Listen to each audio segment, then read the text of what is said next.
Hello, c'est Chloé, j'espère que vous allez bien et bienvenue dans cette nouvelle vidéo où je vais vous parler de mon chat qui est là et qui ne veut pas se montrer. Reviens! Ça va, tu kiffes ta vie? J'avais déjà fait une vidéo sur Bean et sur avoir un chat il y a quelques mois et c'est la vidéo la plus regardée de ma chaîne et je comprends pas pourquoi parce qu'elle est cringe, genre j'étais pas du tout à l'aise encore devant la caméra et je me suis dit qu'il fallait faire une meilleure version. Déjà dans ma première vidéo j'avais parlé de ce livre et je le conseille toujours autant, c'est Comprendre votre chat de Sonia Peileman. C'est une comportementaliste qui étudie le comportement des chats. Il y a plein de conseils, d'explications sur comment un chat réagit et vraiment très bien, je recommande. J'ai appris plein de choses en lisant, trop cool. Et il y a un truc que j'aime beaucoup aussi dans le livre, c'est qu'il voit les chats un peu plus comme des colocs que comme des animaux de compagnie et je pense que je suis un peu dans cette lancée là, même si en soi Bean je pense que c'est plus mon enfant que ma coloc. Et l'un des premiers points dont je voulais parler c'est le fait qu'avoir un chat ça prend du temps de fou. Tu veux venir Bean? C'est toi la star de cette vidéo hein. Bah oui, super contente d'être là. Bah oui, ça c'est un chat ravi. Je disais donc, avoir un chat ça prend du temps et ça demande vraiment des responsabilités. Par exemple avec le couvre-feu, il y a plein de fois où je vais chez des potes et il y a une soirée et tout, bah je vais rentrer, genre surtout avec le couvre-feu avant à 21h. J'allais y aller, je sais pas, en fin d'après-midi et je rentrais pour être chez moi à 21h parce que ça me semble inimaginable de laisser Bean toute seule toute la nuit, genre c'est un comportement que j'ai pas envie d'avoir. Bean a besoin de beaucoup d'attention, enfin je pense que c'est vraiment une attention whore. Dès que je pars un peu trop longtemps, elle est pas bien, elle demande beaucoup d'attention. Ça c'est quelque chose dont il faut être conscient aussi. Ensuite en plus du temps, ça demande beaucoup d'argent d'avoir un chat. Après, encore une fois, ça dépend des chats. Je suis pas forcément la mieux tombée avec Bean, mais j'en ai déjà parlé plusieurs fois. Bean a des problèmes de santé et quand je l'ai eu quand elle était petite, elle pissait tout le temps, genre un peu partout, genre sur le canapé, sur mon lit et tout. Comme je venais de l'adopter et que c'était un chaton, je pensais qu'elle était genre pas propre. Et j'avais demandé sur Instagram ce que je pouvais faire. Venez me suivre sur Instagram, hop.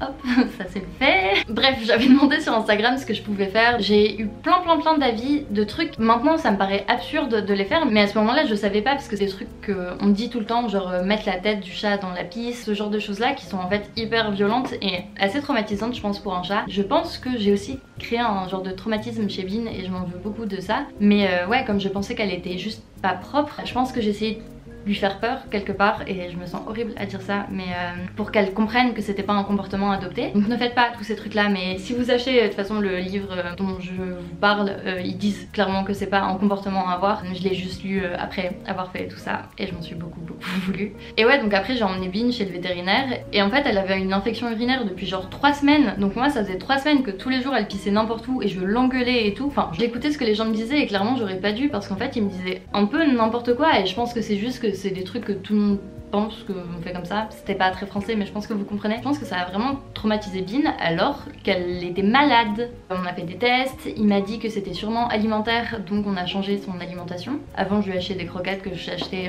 en supermarché. Depuis ce moment là je lui donne des croquettes Royal Canin qui coûtent une petite fortune mais qui m'ont arrangé ses problèmes de pipi globalement. Donc pareil ça c'est quelque chose que j'avais pas prévu, qu'elle me coûterait autant en croquettes parce que là je suis quand même à des croquettes qui coûtent un peu plus de 10 € le kilo. J'achète les paquets à 33 € tous les 1 mois et demi, 2 mois.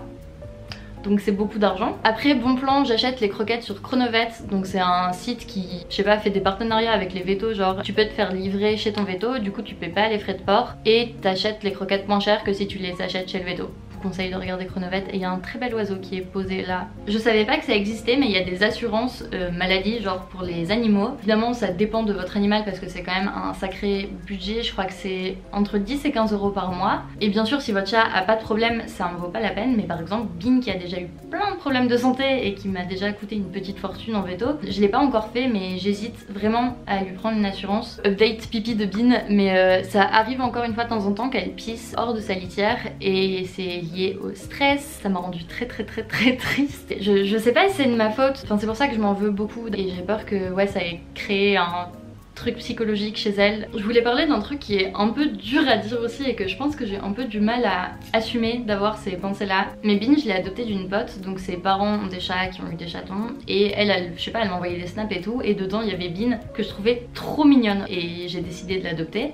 Et ma pote arrêtait pas de me dire ouais mais c'est pas la plus câline, elle est vachement peureuse et tout comparée aux autres. Et moi j'étais je m'en fous, elle est trop belle, c'est elle que je veux. Et je regrette pas du tout mon choix parce que j'adore Bean, mais c'est vrai qu'elle est très peureuse et son comportement matche pas forcément au comportement que j'attendais en adoptant un chat. À savoir que moi j'adore être chez moi et je voulais trop adopter un chat pour, je sais pas, qu'il dorme contre moi, qu'on passe des moments sur le canapé à faire des câlins et tout. Et Bean est pas du tout comme ça, elle vient pas trop faire de câlins. Et je crois que c'est quelque chose à laquelle j'avais pas pensé à ce point là avant d'adopter un chat en tout cas. Et je pense que c'est très important d'adopter vraiment un animal qui vous correspond ou mentalement, genre dans son comportement, ça match. Et encore une fois je regrette vraiment pas d'avoir adopté Bean et je l'aime trop, genre c'est vraiment mon bébé. Mais je pense que le jour où j'adopterai un nouvel animal, je ferai vraiment attention à ce que comportementalement ça match. C'est horrible à dire je trouve, mais je pense que c'est important d'en parler.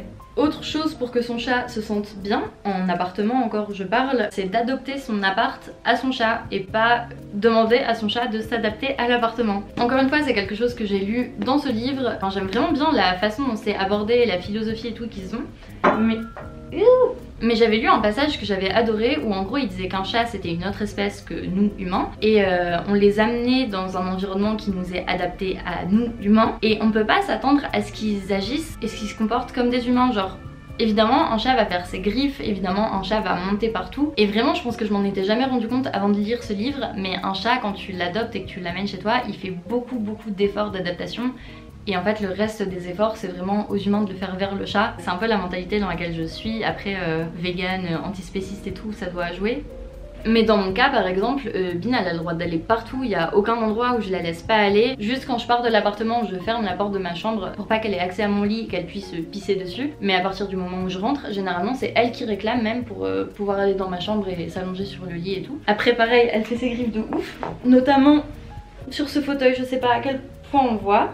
Et pareil pour ça, quand elle était petite et qu'elle a commencé à le faire, je l'engueulais vraiment et bah c'est chiant, enfin mon fauteuil il est vraiment hyper abîmé, c'est un peu abusé. Mais en même temps du coup elle fait ces griffes là et pour un chat faire ses griffes c'est hyper important parce que c'est un moyen de marquer leur territoire et donc de les aider à se sentir bien. Et en plus comme elle les fait là, bah elle laisse les autres meubles tranquilles. Le soleil est chiant de fou. Bah oui poète.